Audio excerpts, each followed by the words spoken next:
of Holy Rabbi Yosef Cairo, called the Beit Yosef. And now we're going to learn, this is in Yoredeya. Yoredeya is, we can call it the second, anyway, one of the four divisions of the big Shulchan Aruch. And it has all sorts of interesting laws over here.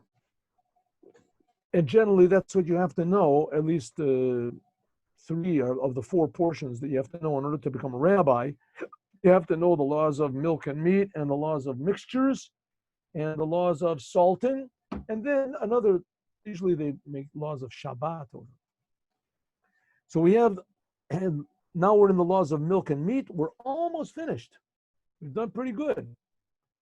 True, we weren't that thorough, but at least we went through all the laws in a, how do you say, a superficial way.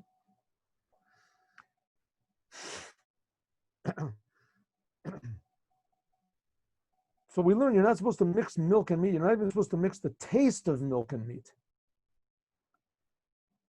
And we learned a little bit in the previous chapter that if the taste of milk and meat, for instance, you boiled milk in a pot and you cleaned out that pot, but the pot is still considered to be milky. It's considered to be milky forever.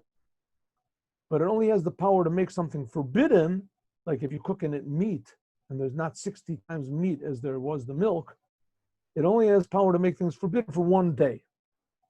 Okay, that was talking about you boil it in a pot. What if that taste is in a knife?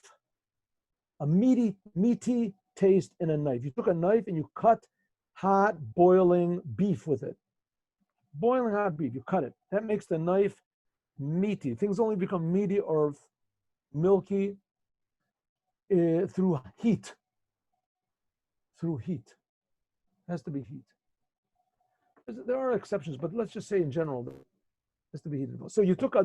When you say hot boiling, you're talking about really hot. You're not talking like a warm... Well, some people say even yad soledet. It has to be so hot that you, let's say you can't touch it. Okay. That's called yad soledet. Your hand retreats from it, soledet. So you have a hot piece of meat and you cut it with this knife.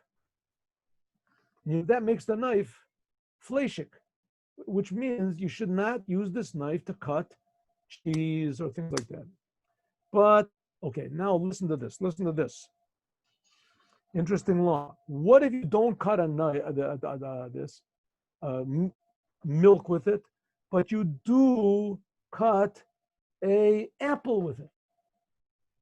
You have a knife, a fleshik knife, clean it off, no dirt on it, and you cut an apple with that fleshik knife. Can you eat that apple with milk? Why not? It's cold. If a thing is cold, it doesn't take any taste out, right? Maybe. Here we have another thing which is called dochaka de sakina. The pressure of the knife is also a power that spits out taste. It's power. We'll learn it's not sufficient power, but that's half of the power. Let's look and see. Ready? Let's go. Snown, a radish. Radish. Now, radishes are a little bit sharp. It's not like an apple exactly. Oh, silka. Silka is also something, I don't know. I mean, sometimes they say it's beets, but it's something that's sharp. That you cut it with a meaty knife, fleshik knife, ben yoma. Ben yoma means that it was used, this knife was used to cut meat within the last 24 hours. O she'eno mekunach, or even if that knife was used a long time ago, but it's not clean. You didn't wipe that knife off. You cut meat with it, and you weren't careful to wipe it. Let's say you ran it under water or something like that, but you weren't careful to take off that oil, the fat. Right? Asr la'achlam b'chalav. You are not allowed to eat these radishes or beets with milk. Ad until sheyito mimakom achatach, until you take away from the place of the cut, kadei netilat makom, which is called netilat makom, which is ovi etzba, the thickness of a finger. Okay, a thumb.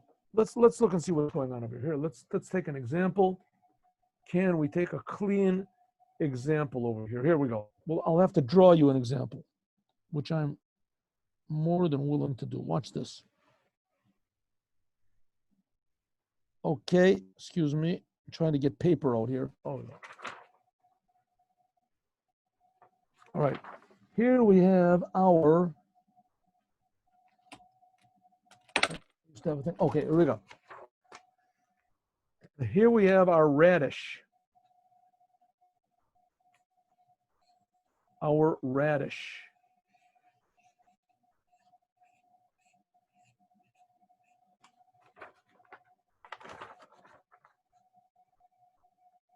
Radish.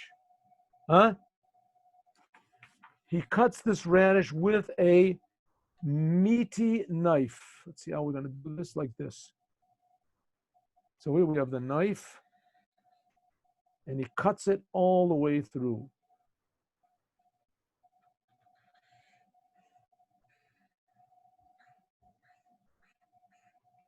There we go. Here's the knife.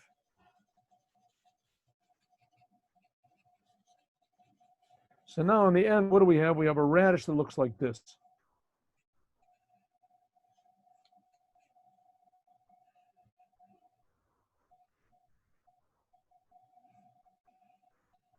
Okay, now here we have our radish. Here's our cut radish. We have the whole radish. We have a meaty knife. It cuts through, and now we have our cut radish.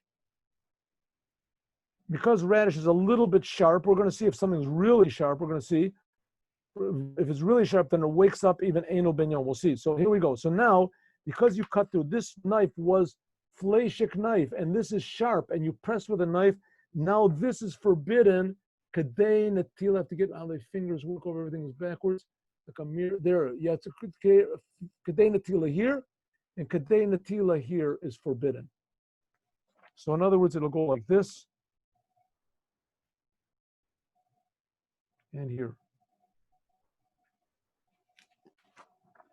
All this area here and here.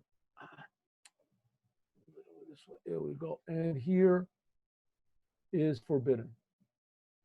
Why? Because you cut with a knife. Therefore, kadei natila. How big is kadei natila? That big. That's kadei natila. There's also kadei klipa. Kadei klipa means the amount that if you would cut it, the thinnest amount you could cut and it would still stay together. That's kadei klipa. Remember, we had some things that were also kadei klipa. If you pour hot milk, like we said, on cold meat, it's also kadei klipa. Remember kadei klipa? Anyway, you go over it, you'll see. This is what's called kadei natila, with a knife. Kadei natila, because we have what's called pressure of the knife. Duchaka sakina. That's Aramaic for pressure of the knife. Therefore, that's how much it is forbidden. And we will continue this, God willing, tomorrow. Thank you very much. Be with us. Thanks.